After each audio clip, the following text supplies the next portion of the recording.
haweeney qabto cudurka kali noolaanshiyaha ayaa laga soo sheegayaa xaafada naagi kaama sarreysay ee afaafka shishe kaga beegan degmada Herada Hiilis ee magaalada Hargeysa. haweeneyda ayaa waxa soo gaaray dhaawacyo aad u culus oo ka soo gaaray habeenkii xalayta dagaal aad u qaraadha oo gurigeeda ku dhexmaray iyadii sariirteeda.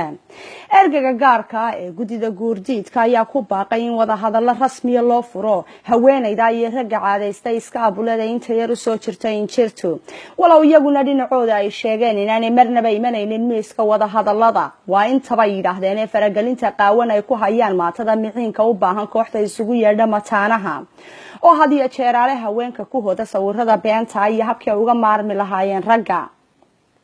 geestooda waxa iyaguna eedaasi iska fogeeyay mataanaha Watan England oo sheegtay inay iyagu dhowrayaan qulubta haweenka. waxaanu ka shaqaynaa dantooda, waxay dani ugu jirtaa inay nagu daba faylaan intay midiba meel ka calacaliled annaguna aanu ahaan lahayn kuwa soo tabiya. sidaasi waxa tidhi England Saalax. aroortii markaa toosteed isku eegta muraayada qanci naftaada kadib markaad shidato unsi waxa hubaalay inaanad helayninba fursadaad kaga jawaabto aaladaha iimada fiberka facebooka whatsappka iyo snapchatka. sidaasina waxaa tidhi Sagal Mustafa Xasan Nuur oo taabacsan haweenka kaligood nool. ikraan caraale oo aanu doonaynay inaanu fikirkeeda wax ka weydiino horena uga mid ahayd ururka mataanaha ayaa sheegtay inay gabi ahaanba iska casishay kamid ahaanshihii xubintii ururkaasi haatan ay ku biirtay kooxda u ololeysa ragga loolanka ugu jira laba guursiga.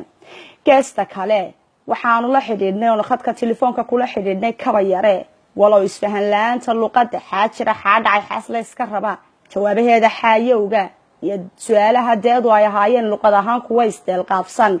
haddana nuxurka hadalkeedu waxa uu ahaa inta guurka necab kor allaha ka dhigo. dhanka kale waxaa toddobaadka soo socda la filayaa mar labaad inay dhacdo maxkamadii lagu qaadayay nasteexe ee ka dhacaysay wadanka Norway.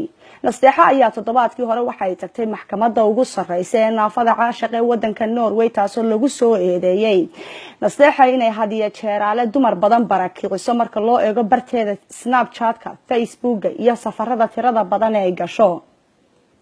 sidoo kale maxkamadaasi naafada caashiq ee dalka Norway waxa laga mamnuucay guud ahaan inay ka soo qayb gasho suxufiyada miisaan dhimista u joogta wadanka Mareykanka ee Filson Ahmed iyadoo lagu eedeeyay inay barnaamijyadii ay halkaasi ka baahisay ay ahaayeen kuwa xaqiiqada ka fog dhanka haweenkana taabacsanaa.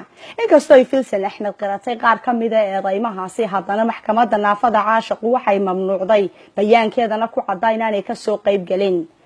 Amara oo ka mid ah mas'uuliyiinta mataanaha ayaanu doonay inaan wax ka weydiino balse waxay sheegtay inaanay hadda diyaar u ahayn waxaanay ku soo koobtay no comment.